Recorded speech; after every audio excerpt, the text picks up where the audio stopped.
Hi friends, welcome to today's reading vlog. It doesn't look like these people could ever be together.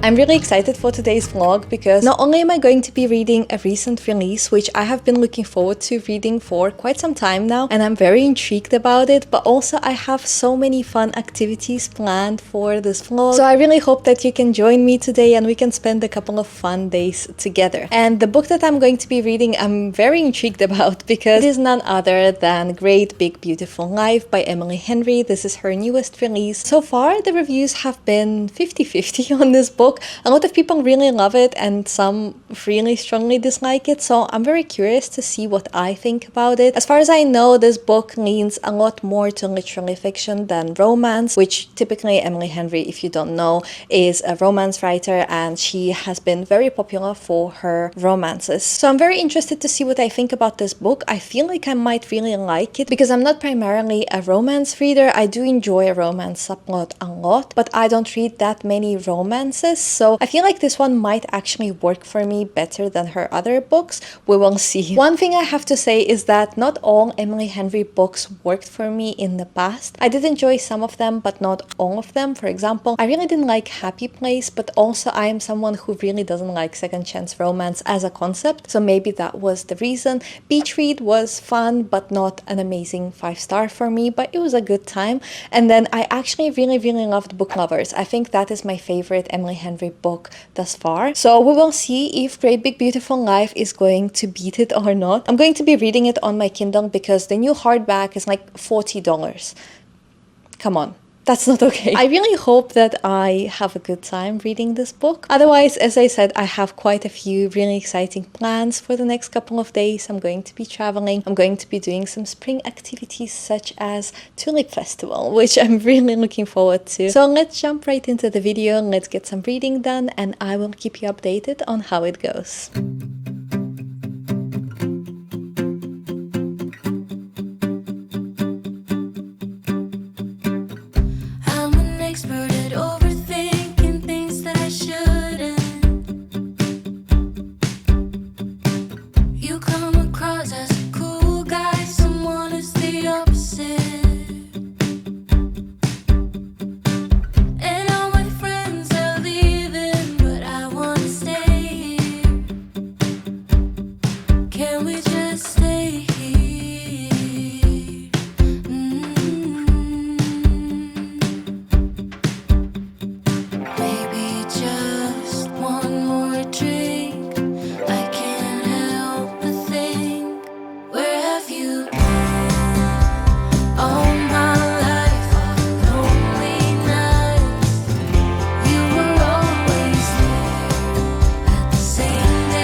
Hello friends, welcome back. It is time for an update. I'm about 24% into Great Big Beautiful Life and so far I'm really enjoying it, but I have a bit of mixed feelings about it. but I'm having a good time reading it. So let me do a quick recap of everything that has happened. So we are following the main protagonist, Alice, who is a journalist, and she wants to write this biography about a famous person, Margaret Ives. So Margaret is an old lady who comes from this very wealthy family of people who owned some media outlets, and they kind of made their fame being very famous media personas. And then later in her life, she also married a famous musician. He passed away, so she's a widow, and she has decided to completely disappear from the public eye. So no one knows anything about her whatsoever. She lives under a fake name. And so the main protagonist of the story, Alice, she found a way to find her and figure out that this is the real Margaret Ives. And she tried to contact her many times, and then eventually Margaret decided to invite Alice to this fictional island called Crescent Island, and to see if Alice could be a good fit for the author of her biography. But it's not just Alice, it's also Hayden, who is also a famous journalist, and Hayden actually has like Pulitzer Prize, and he's much more well known than Alice. Margaret decides to basically trial both of them for a month and see which one of them is going to be a better fit to write her biography. So like they don't work together, they're basically competing against each other, but because it is a very small island, they keep bumping into each other, and eventually they just start hanging out. And I'm enjoying it a lot. Like, I'm specifically very intrigued about Margaret's story, because as we go on, we start seeing the scenes of Alice's interviews with Margaret and kind of starting to see the backstory of the Ives family, this family of very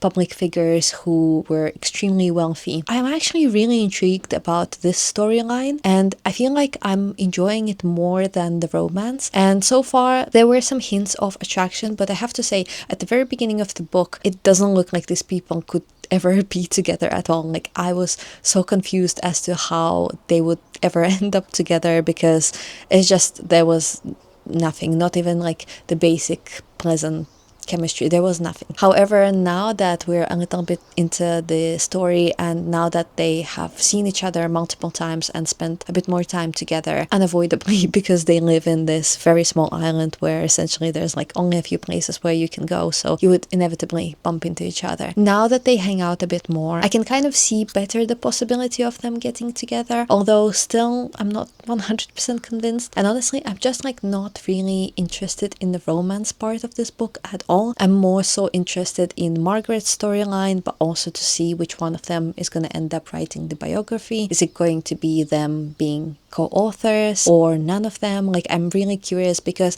it's almost like from the first interview of Margaret that we saw, it almost has a bit of a mystery element where we start to have a lot of questions of whether Margaret is actually telling the truth, and just in general why she decided to write her biography years after she decided to disappear from the public eye, and after she's been living this anonymous life for so many years. So it's kind of interesting, and I'm very intrigued about her storyline more than anything. As for the main characters, I'm actually not 100% convinced if I like them, especially the main female character. I feel like there are moments when Emily Henry writes romance storyline a little bit too forced for this specific story, because there were already a couple of moments when they discuss Margaret or why they're here, and some very interesting conversations come up, and in the middle of those conversations, Alice has thoughts of like, oh, but he's actually kind of attractive. And I just feel like romance right now is not really the most interesting part of the story, and I would so much rather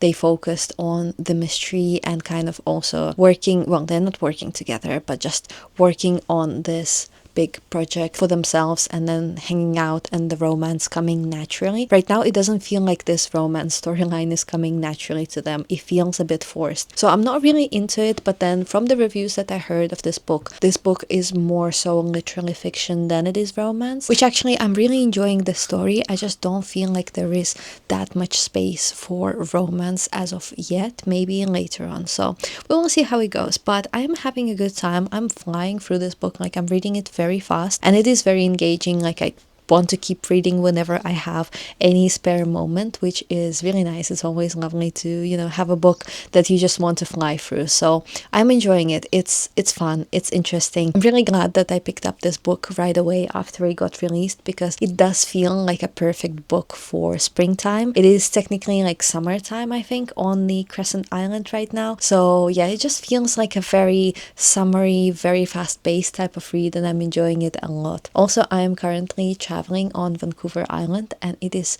so pretty here. Let me show you. I'm just sitting on the balcony and look at that view. Look how gorgeous it is.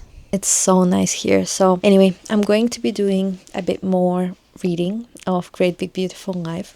I really hope I continue enjoying it. I will probably update you maybe around halfway point, or whenever I have any more substantial thoughts about it. I just hope that the romance doesn't really become the forefront of the story, because I don't think this story needs it. Otherwise, I'm loving it and enjoying reading it a lot. So yeah, I'll just carry on reading and I will let you guys know how the rest of it goes.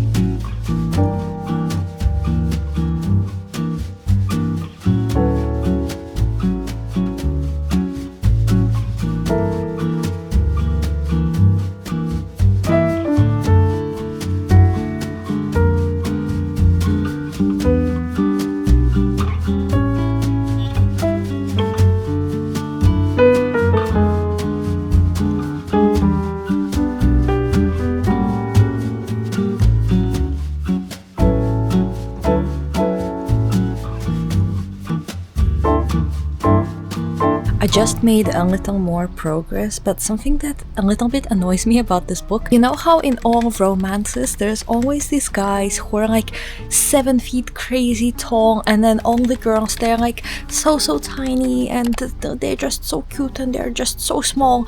And in this particular book, I'm glad that at least Emily Henry is breaking that pattern, and she's actually writing 2 tall people for once. So the main female character, Alice, she's actually tall, which I like. But then she mentions their height all of the time. Like every other chapter, there is something about, oh, but I am tall and also he is tall. Oh, he is so tall and I am so tall and our knees bump into each other. I feel like she was trying to make a fun point out of it by highlighting this very typical romance trope. But I feel like it's a little bit overdone, when to the point when it becomes also ridiculous. I don't know, it annoys me so much when they mention their heights all of the time. Like, I don't think it's necessary at all, and I don't think it's part of a story that is adding anything particular. Like, it was funny when there was actually one part that I enjoyed where Alice asks Hayden if he ever like had girlfriends who are under 5 feet something, because she has that theory that all tall men are attracted to tiny women. And that was funny, but I feel like ever since it was unnecessary to mention their height all of the time and as often as Emily Henry did. And yeah, it's just something that I'm not a very big fan of in this book, but otherwise everything else is going really well.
it has actually been a couple of weeks.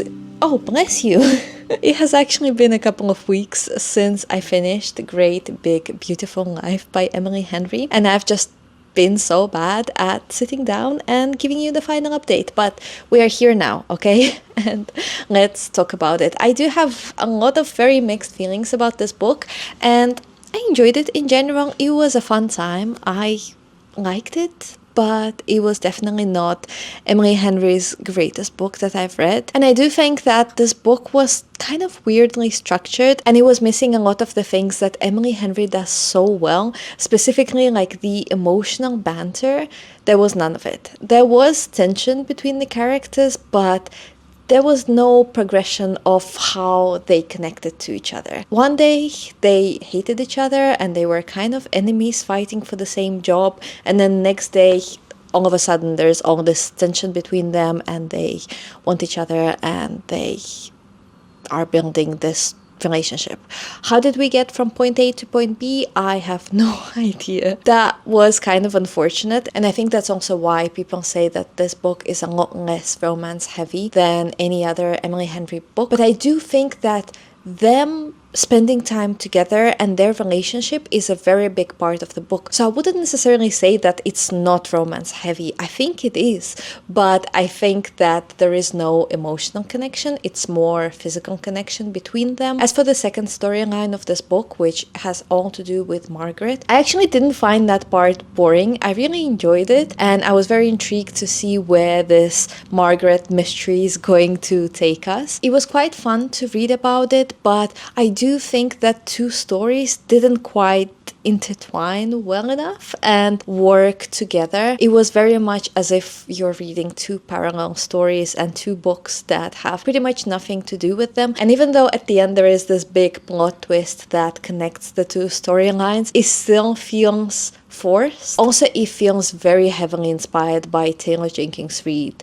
books. I mean, this is pretty much like Seven Husbands of Emily Hugo, but written by Emily Henry. Like, not quite, but I could not constantly shake off this feeling that I'm reading a mix between Emily Henry and Taylor Jenkins Reid book, which is not necessarily a bad thing. It can be inspired by other things for sure, but I do think that the two storylines didn't really work together and they didn't really make one cohesive storyline. It was just two different parts of the book that were telling two different stories. Yeah, that was a bit unfortunate. When I just finished reading this book, I gave it 4 stars because I loved the ending. The ending hit me hard and it was very cute and very sweet, and it did have like that Emily Henry punch. But now that a couple of weeks have passed and I look back at it, I think I'm going to lower the rating to 3.5. It was still enjoyable. It was a fun book. There were many moments when the writing was beautiful, as always. I mean, we all know that Emily Henry knows how to write really well. It's not a question of her writing. It's more a storyline and the way the story is presented rather than the way it is written. Did that make any sense? I don't think that made any sense. But yeah, I think I'm going to lower the rating to 3.5. And I do genuinely want to see more litfic heavy books by Emily Henry because I feel like she could do it really well. I think in this case, it was just trying to do too much, and maybe it could have just been a litfic or a romance, but not the two things at the same time. I think, yeah, it's the problem with this book is that it was trying to do a bit too much and achieve too many things at the same time. It also had a bit of a mystery element, which again, like, I really enjoyed. It's just that the combination of all of those things didn't work together. But separately, I actually enjoyed parts of this story, except that the romance had no tension. I didn't really love the romance and I didn't really care for their connection, except again for the ending. The ending was beautiful, it was lovely, and I loved it a lot. Looking back at it, I don't think the ending alone can justify the experience of reading the entire book, and especially like it's not a short book. I think it's like 500 pages. It's 420 pages. Still, for a romance that is leaning like romance lit specific, it's not like a short book. So I don't think the ending alone can justify the weaknesses throughout the entire story. Still, it was an enjoyable read. I did have a good time. I liked reading this book, even though maybe not all of its elements worked for me 100%, but I don't regret reading this book. It's still a fun book. I would still recommend it. It's a good read. So I had a good time. And I also got to do so many exciting things. I did quite a bit of traveling. I was on the beach. I also went to the Tulip Festival and other things, and it was just so fun to be able to have some time off, to see some really beautiful places and actually like read this book in a very pretty new setting to me. So yeah, it was a really good time. I had so much fun filming this video. I really hope you had fun watching it, and thank you so much for being here. I appreciate you so much. I hope you have a wonderful day, and I will hopefully see you in the next one. Bye.